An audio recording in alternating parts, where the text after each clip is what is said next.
Hi friends, ಅಮ್ಮನ ಕೈ ರುಚಿಗೆ ಸ್ವಾಗತ. ತರಕಾರಿ ಪಲಾವ್ ಮಾಡೋದು ಹೇಗೆ ಅಂತ ನೋಡೋಣ. ತುಂಬ ರುಚಿಯಾಗಿರುತ್ತೆ. ಸ್ಕೂಲ್ಗೆಲ್ಲ ಮಕ್ಕಳಿಗೆ ಬಾಕ್ಸ್ಗೆಲ್ಲ ಆರಾಮ್ಸೆ ಮಾಡ್ಬೋದು. ನಾವು ರಾತ್ರಿನೇ ರೆಡಿ ಮಾಡಿ ಇಟ್ಕೊಂಡ್ರೆ ಎಲ್ಲ ತರಕಾರಿ ಎಲ್ಲ ಬಿಡಿಸಿ ಒಂದು 10ರಿಂದ 15 ನಿಮಿಷದಲ್ಲೇ ರೆಡಿ ಆಗುತ್ತೆ.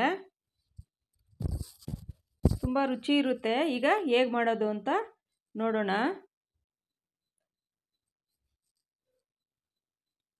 ನೋಡಿ, ಇಲ್ಲಿ ಒಂದು ಮಿಕ್ಸಿ ಜಾರ್ ತಗೊಂಡು ನಾನು ಇಲ್ಲಿ ಸ್ವಲ್ಪ ಕಾಯಿ ಹಾಕ್ತಾ ಇದ್ದೀನಿ. ಸಣ್ಣದಾಗಿ ಕಟ್ ಮಾಡಿರೋಂಥದ್ದು ಹಸಿಮೆಣಸಿನ್ಕಾಯಿ ಖಾರಕ್ಕೆ ತಕ್ಕಂಗೆ, ಮತ್ತು ಶುಂಠಿ ಬೆಳ್ಳುಳ್ಳಿ ಜಾಸ್ತಿ ಇರಬೇಕು, ಶುಂಠಿ ಸ್ವಲ್ಪ ಕಡಿಮೆ ಇರಬೇಕು, ಸ್ವಲ್ಪ ಪುದೀನ ಮತ್ತು ಕೊತ್ತಂಬರಿ ಸೊಪ್ಪು ಸ್ವಲ್ಪ. ಇದಕ್ಕೆ ಸ್ವಲ್ಪ ನೀರು ಹಾಕಿ ರುಬ್ಕೊಳ್ಬೇಕು. ನೋಡಿ, ರುಬ್ಬಿದಾಗಿದೆ. ನೋಡಿ, ಈಗ ಸ್ಟವ್ ಮೇಲೆ ಒಂದು ಪಾತ್ರೆ ಇಟ್ಕೊಂಡು, ಸ್ವಲ್ಪ ದಪ್ಪ ಪಾತ್ರೆ ಅಗಲ ಇರಬೇಕು, ಮಂದಕ್ಕೆ ಚೆನ್ನಾಗಾಗುತ್ತೆ. ಆಗ ಸ್ವಲ್ಪ ಎಣ್ಣೆ ಹಾಕ್ಕೊಂಡು ಅದಕ್ಕೆ 1 ಸ್ಪೂನಷ್ಟು ತುಪ್ಪ.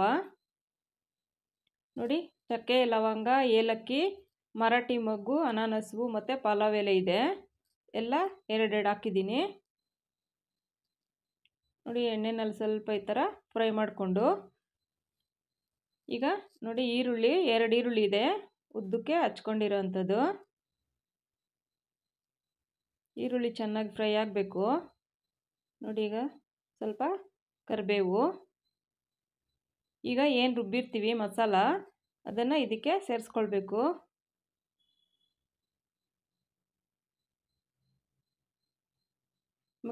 ಗ್ರೀನ್ ಕಲರ್ ಬರಬೇಕು ಅಂದರೆ ಸ್ವಲ್ಪ ಪುದೀನ ಕೊತ್ತಂಬರಿ ಸೊಪ್ಪು ಜಾಸ್ತಿ ಹಾಕಿದ್ರೆ ಗ್ರೀನಿಶ್ ಆಗಿ ತುಂಬ ಚೆನ್ನಾಗಿ ಬರುತ್ತೆ, ರುಚಿನೂ ಚೆನ್ನಾಗಿ ಬರುತ್ತೆ. ನೋಡಿ, ಇದು ಹಸಿ ವಾಸನೆ ಹೋಗೋವರೆಗೂ ಚೆನ್ನಾಗಿ ಬಾಡಿಸ್ಕೊಳ್ಬೇಕು. ಒಂದು ಚಿಟಿಕೆಯಷ್ಟು ಅರಿಶಿನ.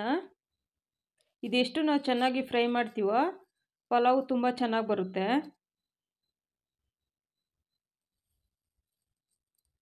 ನೋಡಿ, ತಳ ಹಿಡಿದಂಗೆ ಚೆನ್ನಾಗಿ ತಿರುಕೊಳ್ತಾ ಇರಬೇಕು.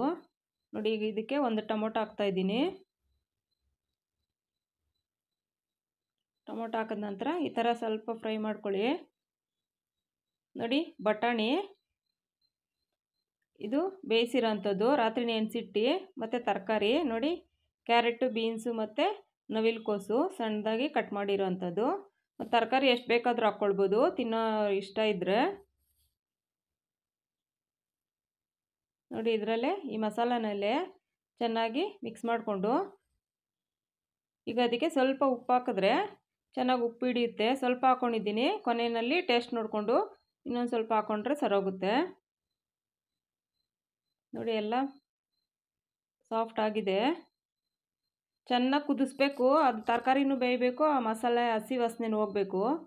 ನೋಡಿ, ಈಗ ನೀರು ನೋಡ್ಕೊಂಡು ಹಾಕ್ಕೊಳ್ಬೇಕು. ಕುಕ್ಕರಲ್ಲಿ ಕೂಗಿಸ್ತೀವಿ ಅಂದರೆ ನಾನಿಲ್ಲಿ 2 ಲೋಟ ಅಕ್ಕಿ ತೊಗೊಂಡಿದ್ದೀನಿ.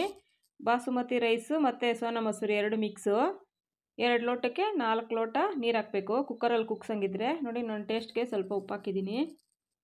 ಕುಕ್ಕರಲ್ಲಿ ಕೂಗ್ಸಂಗಿದ್ರೆ 2ಕ್ಕೆ 2 ಹಾಕಿ ಎಕ್ಸ್ಟ್ರಾ. ನಾನಿಲ್ಲಿ ಕುಕ್ಕರಲ್ಲಿ ಕೂಗಿಸ್ತಾ ಇಲ್ಲ, ಹಾಗೆ ಮಾಡ್ತಾಯಿದ್ದೀನಿ. ಅದಕ್ಕೆ ಇನ್ನೊಂದು ಸ್ವಲ್ಪ ನೀರು ಜಾಸ್ತಿನೇ ಹಾಕಿದ್ದೀನಿ.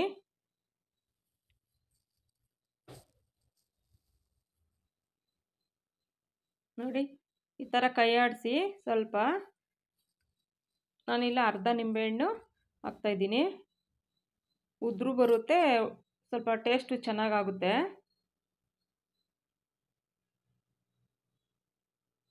ತುಂಬ ಚೆನ್ನಾಗಾಗುತ್ತೆ ಈ ಥರ ಮಾಡೋದ್ರಿಂದ. ಸಿಂಪಲಾಗಿ ಈಸಿಯಾಗೆ ಮಾಡ್ಕೊಳ್ಬೋದು. ನೋಡಿ, ಈ ಥರ ತಟ್ಟೆ ಮುಚ್ಚಿ ಸ್ವಲ್ಪ ಉರಿ ಕಮ್ಮಿ ಮಾಡಿ ಬಿಡಬೇಕು. ನೋಡಿ, ಈ ಅದಕ್ಕಾಗಿದೆ, ನಾನು ಕುಕ್ಕರಲ್ಲಿ ಕೂಗಿಸ್ತಿಲ್ಲ. ನೋಡಿ, ಈ ಥರ ಮಿಕ್ಸ್ ಮಾಡಿಬಿಟ್ಟು ಒಂದು ಸರಿ ಇದಕ್ಕೆ ಸ್ವಲ್ಪ ದಮ್ ಕಟ್ಟಬೇಕು, ಆಗ ತುಂಬ ಚೆನ್ನಾಗಾಗುತ್ತೆ. ನೋಡಿ, ಒಂದು ತವ ಇಟ್ಕೊಂಡು ಸ್ಟವ್ ಮೇಲೆ, ನಾವೇನು ಇವಾಗ ಇದೆ ಕುಕ್ಕರು, ನೋಡಿ ಇದ್ರ ಮೇಲೆ ಇಟ್ಟು, ಅದ್ರ ಮೇಲೆ ಒಂದು ಸ್ವಲ್ಪ ಭಾರ ಏನಾದರೂ ಇಟ್ಟು ಚೆನ್ನಾಗಾಗುತ್ತೆ. ಸ್ವಲ್ಪ ಲೋ ಫ್ಲೇಮಲ್ಲಿ ಇಟ್ಬಿಟ್ಟು ಒಂದು 5ರಿಂದ 6 ನಿಮಿಷ ಬಿಡಬೇಕು, ಚೆನ್ನಾಗಾಗಿರುತ್ತೆ. ಆಗ ನಾವೇನೇ ಮಾಡಲಿ ಇದೇ ಥರ ಮಾಡಿದ್ರೆ ಚೆನ್ನಾಗಿ. ನೋಡಿ, ನೀರೆಲ್ಲ ಡ್ರೈ ಆಗಿದೆ, ಹದವಾಗಿ ಚೆನ್ನಾಗಿ ಬೆಂದಿದೆ. ನೋಡಿ, ಉದ್ರೂ ಚೆನ್ನಾಗಿ ಬಂದಿದೆ, ಏನು ಸಾಫ್ಟ್ ಏನೂ ಆಗಿಲ್ಲ. ನೀರು ಸ್ವಲ್ಪ ನೋಡ್ಕೊಂಡು ಹಾಕಿದ್ರೆ ಕರೆಕ್ಟಾಗಿ ಉದುರು ಬೇಕು ಅಂದರೆ ನೀರು ಸ್ವಲ್ಪ ಕಡಿಮೆ ಮಾಡಿಕೊಂಡ್ರೆ ಸರೋಗುತ್ತೆ.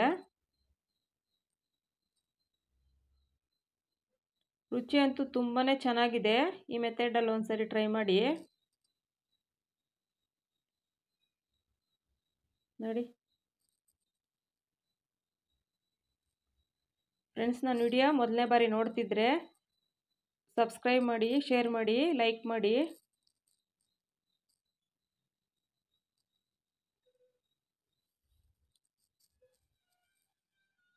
ನೋಡಿ, ಸರ್ವಿಂಗ್ ಪ್ಲೇಟ್ಗೆ ಹಾಕ್ತಾಯಿದ್ದೀನಿ. ಯಾರಾದರೂ ಮನೆ ಗೆಸ್ಟ್ ಬಂದಾಗೂ ಏನಾದರೂ ಮಾಡಬೇಕು ಅಂದರೂ ಒಂದು 20 ನಿಮಿಷದಲ್ಲಿ ಆಗೋಗ್ಬಿಡುತ್ತೆ. ನೀವೆಲ್ಲ ತರಕಾರಿ ಎಲ್ಲ ರೆಡಿ ಮಾಡಿ ಇಟ್ಕೊಂಡ್ರಿ ಅಂದರೆ ಒಂದು 10ರಿಂದ 15 ನಿಮಿಷದಲ್ಲೇ ರೆಡಿ ಆಗುತ್ತೆ. ನೋಡಿ, ಮೊಸರು ಬಜ್ಜಿ ಜೊತೆ ತುಂಬಾ ರುಚಿ ಇರುತ್ತೆ. ಒಮ್ಮೆ ಟ್ರೈ ಮಾಡಿ ನೋಡಿ ಈ ಮೆಥಡ್ನಲ್ಲಿ. Thank you friends.